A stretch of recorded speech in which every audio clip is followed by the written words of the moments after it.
நம்ம சேனலை சப்ஸ்கிரைப் பண்ணாதவங்க சப்ஸ்கிரைப் பண்ணிடுங்க. கூட ஒரு பெல் பட்டன் வரும், அந்த கோயில் மினி அழுத்தி ஆல் ஆப்ஷன் கொடுத்து விட்ருங்க. அப்போ தான் நம்ம போடுற ஒவ்வொரு வீடியோ உங்களுக்கு நோட்டிஃபிகேஷன் வந்து. கவிமகன் யூடியூப் சேனல் உறவுகளுக்கு என்னுடைய அன்பான வணக்கங்கள். ஸ்ரீராம ராம ராமேதி ரமே ராமே மனோரமே சகஸ்ரநாம தத்துல்யம் ராம நாமவரானனே. எல்லாம் உள்ள இறைவனின் திருவருளால் ஸ்ரீஹரியின் அருளாலும் அயோத்தியா காண்டம் சர்க்கம் 1 இன்று சிந்திக்க இருக்கிறோம். இன்று முதல் அயோத்தியா காண்டத்தை நாம் சிந்திக்க தொடங்குவோம். இளவரசு பட்டம். சீலம் மிகுந்தவனான பரதன் மாமன்மார்களை சேர்ந்த உறவினர்களை பார்ப்பதற்காக அவர்கள் வீட்டிற்கு போகும்போது நித்திய வைரிகளான 5 புலன்களை அடக்கிய சத்ருக்கனன் மிகவும் ஆசையுடன் அழைத்துச் செல்லப்பட்டான். அவன் அங்கே சகோதரனுடன் எல்லாவித சுக சௌகரியங்களும் கொடுத்து உபசரிக்கப்பட்டு இருந்து வந்தான். மாமன் யுதாஜித் அவர்களை தன் சொந்த பிள்ளைகளைப் போல் கருதி கொஞ்சி குழாவினார். தங்களுடைய எல்லா விருப்பங்களும் நிறைவேற்றப்பட்டவர்களாக இருந்தபோதிலும் வீரர்களான சகோதரர்கள் இருவரும் வயோதிக மன்னரான தமது தந்தை தசரதரை பற்றியே எண்ணிக்கொண்டிருந்தார்கள். அந்த மன்னரும் மகேந்திரன் வர்ணனுக்கு ஒப்பானவர்களும் வெளிநாட்டில் வசித்து கொண்டிருப்பவர்களுமான குமாரர்களை பற்றியே கவலை கொண்டிருந்தார். தேவேந்திரனும் வர்ணனும் அளவிட முடியாத நட்புடையவர்கள். அவர்களுடைய விரோதமே தோன்றாது என்பது புராண வரலாறு. அவருடைய ஆண் காளைகளான 4 புத்திரர்களும் மிகவும் அன்புக்குரியவர்கள். தன் சரீரத்திலிருந்து தோன்றிய 4 கைகளை போன்றவர்கள். அந்நால்வருள் பராக்கிரமசாலியான ஸ்ரீராமன் எல்லா நற்குணங்களும் நிரம்பி தந்தையினுடைய அளவற்ற மகிழ்ச்சிக்கு காரணமாகி உயிர்களுக்கு பிரம்மா போல மிகவும் நெருக்கமானவராக இருந்தார். அந்த ஸ்ரீராமன் கொடியவனான ராவனுடைய வசத்தை விரும்பிய தேவர்களால் பிரார்த்திக்கப்பட்ட ஆதி மூலம் அறிய முடியாத விஷ்ணு பகவானே மானிடர் உலகில் பிறந்திருக்கிறார். எல்லையற்ற தெய்வீக ஒளி வீசும் அவரை குழந்தையாக பெற்று தேவர்களுள் இந்திரனை பெற்ற அதிதி தேவியைப் போல கௌசல்யை பெருமையுடன் விளங்கினார். ஸ்ரீராமன் வீரத்தோடு கூடியவர், அழகிய தோற்றமுடையவர், எவரிடமும் வெறுப்பு கொள்ளாதவர், பூதலத்தில் ஊமை இல்லாதவர், குணங்களால் தசரதருக்கு நிகரான மைந்தர். அவர் எப்போதும் சித்தம் கலங்காதவர், அன்பு சொட்ட சொட்ட பேசுபவர், கடுமையான வார்த்தைகளால் தாக்கப்பட்ட காலங்களிலும் கூட அதே போல கடுமையான சொற்களால் பதில் சொல்லாதவர், எப்போதோ செய்யப்பட்ட ஏதோ ஒரு சிறு உதவியாலும் திருப்தி அடைபவர், பிறர் செய்த நூற்றுக்கணக்கான குற்றங்களையும் தன்னுடைய மேலாண்மை திறத்தினால் நினைவில் வைத்து கொள்ளாதவர், யாரும் எவ்வித அபகாரமும் செய்து இவருக்கு தீங்கு செய்ய முடியாது என்பது அவருக்கே தெரியும் என்றபடி நாள்தோறும் அஸ்திர பயிற்சி செய்து வருபவர். ஆனால் பயிற்சியின் இடைவெளிகளில் குண ஞான வயது முதிர்ச்சி பெற்ற மேலோர்களுடன் பேசி பழகி தன் அறிவை பல துறைகளிலும் வளர்த்து கொள்பவர், அறிவுள்ளவர், முதலில் பேசுபவர், அன்பான சொற்களை சொல்பவர், வீரம் மிக்கவர்.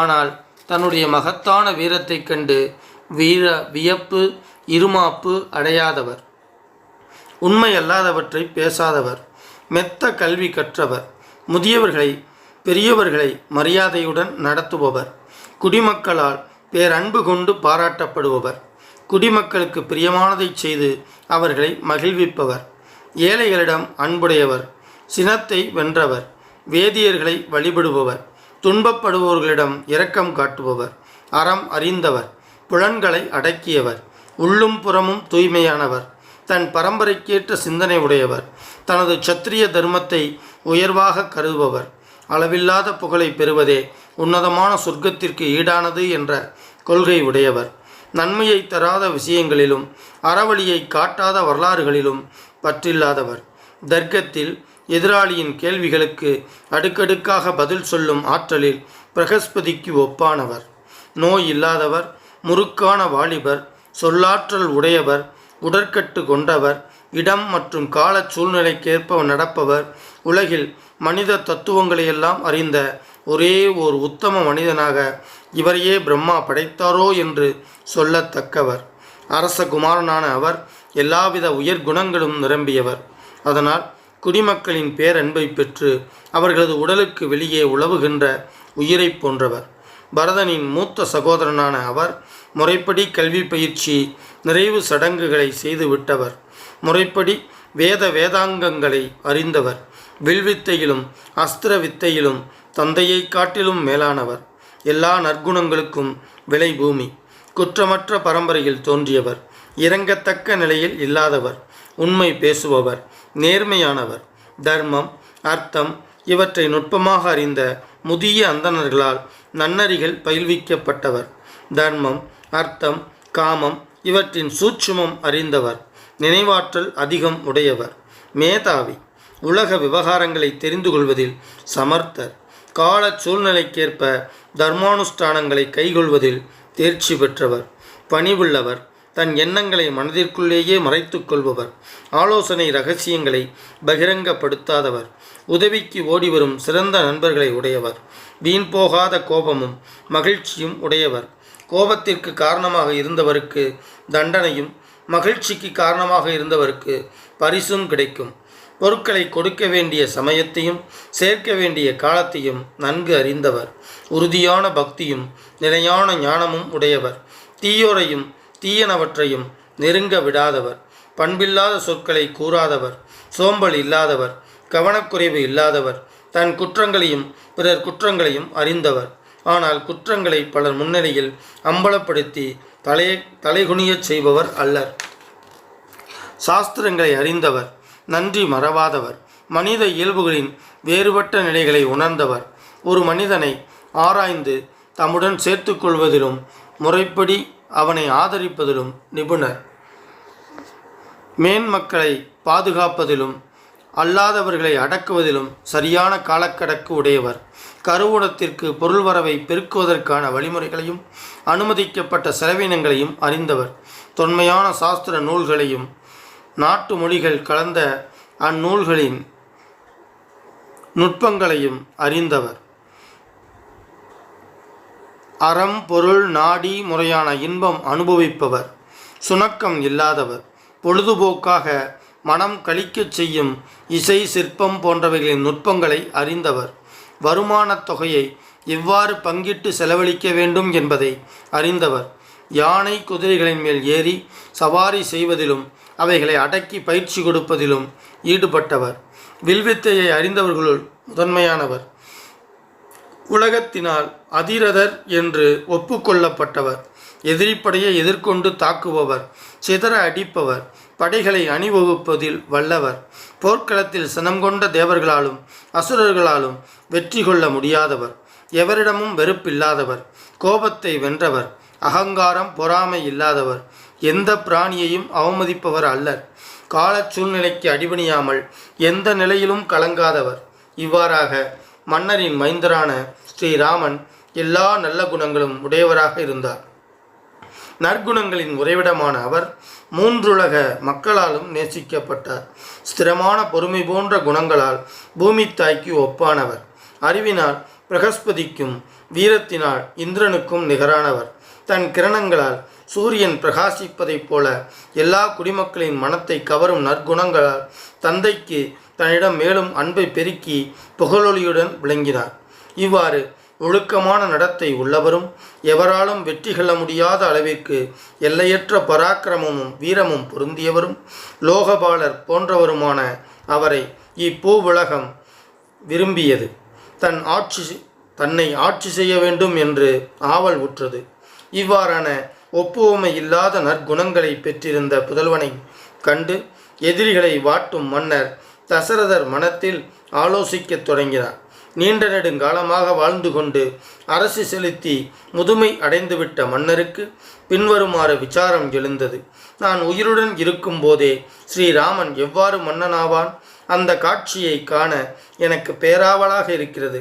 நான் என்னுடைய பாசத்திற்குரிய மைந்தனின் ராஜ்யாபிஷேகம் செய்யப்படும் அற்புத காட்சியை எப்போதுதான் பார்க்கப் போகிறேனோ என்ற அடக்க முடியாத ஆசை நெஞ்சில் சுழன்று கொண்டிருக்கிறது. மழையை பொழியும் மேகத்தைப் போல் மக்களின் நல்வாழ்வையும் செழிப்பையும் விரும்புகிறவன் எல்லா உயிர்களிடத்தும் இரக்கமுள்ளவன். மக்களுக்கு என்னிடம் உள்ள அன்பை காட்டிலும் அதிக அன்பை பெற்றவன். பராக்கிரமத்தில் யமனுக்கும் இந்திரனுக்கும் நிகரானவன். நியாயம் விட்டகலாத பாரபட்சமற்ற கடுமை தெய்வானுகூலம் இவை உடையவன். புத்தி சக்தியில் பிரகஸ்பதிக்கு சமமானவன். உறுதியில் மலை போன்றவன். என்னைவிட சீரிய குணங்களை உடையவன். நான் இந்த வயோதிகத்தால் என் சொந்த பிள்ளை இந்த பூமண்டலம் முழுவதும் ஆட்சி செலுத்துவதை கண்களால் கண்டுவிட்டு உரிய காலம் வந்ததும் சொர்க்கத்தை அடைவேன் என்று இப்படியாக ஆலோசனை செய்தார். தன் மைந்தனிடம் அமைந்திருந்த பல்வகை சிறப்புக்கள் சான்றோர்களுக்குரிய எண்ணிறந்த நற்குணங்களால் வேறு எந்த மன்னரிடமோ மற்ற மனிதரிடமோ காண கிடைக்காதவற்றால் அவன் பொலிவுற்று விளங்குவதை கண்ட மன்னர் அமைச்சர்களோடு கலந்து ஆலோசித்து இளவரசு பட்டம் சூட்டுவது என முடிவு செய்தார். விண்ணுலகிலும் வான்வெளியிலும் பூமியிலும் காணப்பட்ட பயங்கரமான துர்நிமித்தங்களால் அச்சம் அடைந்தார். புத்திமானான அவர் தன் சரீரம் மூப்படைந்து விட்டதையும் உணர்ந்தார். முழு நிலவை போன்ற முகம் படைத்த ஸ்ரீராமன் எல்லா குடிமக்களின் அன்புக்கும் பாத்திரமாகியிருக்கிறார். அவர் அவ்விதம் குடிமக்களின் அன்பை பெற்றிருந்தது மன்னரின் மனக்கவலையை போக்கவல்லதாக இருந்தது. மன்னருக்கும் இந்த விஷயம் தெரிந்தேதான் இருந்தது. தன்னுடைய மற்றும் மக்களுடைய நன்மைக்காகவும் பிரியத்தின்படியும் தர்மாத்மாவான மன்னர் சரியான சந்தர்ப்பம் வந்ததும் மிக அவசரமாக செயல்பட்டார். பூ உலகில் உள்ள முக்கியமான மன்னர்களையும் பற்பல நகரங்களில் வாழ்வோர்களையும் சிற்றரசர்களையும் அழைத்து வரச் செய்தார். அவர்கள் தங்குவதற்கான இடங்களை பல்வகை ஆபரணங்களாலும் உயர்ந்த பொருட்களாலும் அலங்கரித்து கௌரவப்படுத்தினார். தானும் நன்றாக அலங்கரித்து கொண்டு பிரஜைகளுக்கு பிரஜாபதி பிரம்மா காட்சி தந்து அருள்வதைப் போல மக்களுக்கு முன் தோன்றினார். அவகாசம் இல்லாததால் கேகய மன்னரையும் ஜனகரையும் அழைக்கவில்லை. இந்த இனிய செய்தியை பின்னர் சொல்லிக்கொள்ளலாம் என்று இருந்துவிட்டார். எதிரி படையை கலக்கும் மன்னர் அவையில் வந்து அமர்ந்ததும் மக்களால் போற்றப்படும் மற்ற அரசர்கள் கேகய மன்னர் ஜனகர் தவிர உள்ளே வந்தார்கள். ஆலோசனை சொல்வதில் வல்லவர்களான அவர்கள் மன்னரால் காட்டப்பட்ட பல்வகை ஆசனங்களில் அவரை நோக்கிய வண்ணமே அமர்ந்து கொண்டார்கள். நன்றாக உபசரிக்கப்பட்டு ஆசனங்களில் அமர்ந்திருந்த வணக்கத்தோடு கூடிய மன்னர்களாலும் பட்டணத்து பிரமுகர்களாலும் கிராமப்புற தலைவர்களாலும் சூழப்பட்டிருந்த அந்த மன்னர் தேவர்களால் சூழப்பட்ட இந்திரன் போல் விளங்கினார். ஸ்ரீமத் வால்மீகி ராமாயணம் அயோத்தியா காண்டத்தில் 1வது சர்க்கம் முற்றிற்று. எண்ணிய முடிதல் வேண்டும், நல்லவே எண்ணல் வேண்டும், திண்ணிய நெஞ்சம் வேண்டும், தெளிந்த நல் அறிவு வேண்டும், பண்ணிய பாவமெல்லாம் பரதிமுன் பணியே போல நன்னிய நின்முன் இங்கு நசித்திடல் வேண்டுமன்னாய். மூர்த்தி எல்லாம் வாழி எங்கள் மோன குருவாழி, அருள் வார்த்தை என்றும் வாழி, அன்பர் வாழி பராபரமே. வான்முகில் வளாது பெய்க, மலை வளம் சுரக்க, மன்னன் கோன்முகில் அரசு செய்க, குறைவில்லாது உயிர்கள் வாழ்க, நான் மறை அறங்கள் ஓங்க, நற்றவம் வேள்வி மல்க, மேன்மைகொள் சைவ நீதி, மேன்மைகொள் சனாதன நீதி, மேன்மைகொள் தர்ம நீதி விளங்குக உலகமெல்லாம். 8 திக்குகளிலும் இந்த தமிழை கொண்டு சேர்க்க வேண்டும் அப்படின்னா நீங்க சப்ஸ்கிரைப் பண்ணணும், லைக் பண்ணணும், கமெண்ட்ஸ் பண்ணணும். நன்றி, வணக்கம். இதுவரைக்கும் நம்ம சேனலை சப்ஸ்கிரைப் பண்ணாதவங்க சப்ஸ்கிரைப் பண்ணிடுங்க. கூட ஒரு பெல் பட்டன் வரும், அந்த கோயில் மணி அழுத்தி ஆல் ஆப்ஷன் கொடுத்து விட்ருங்க. அப்போ தான் நம்ம போடுற ஒவ்வொரு வீடியோ உங்களுக்கு நோட்டிஃபிகேஷனில் வந்துடும்.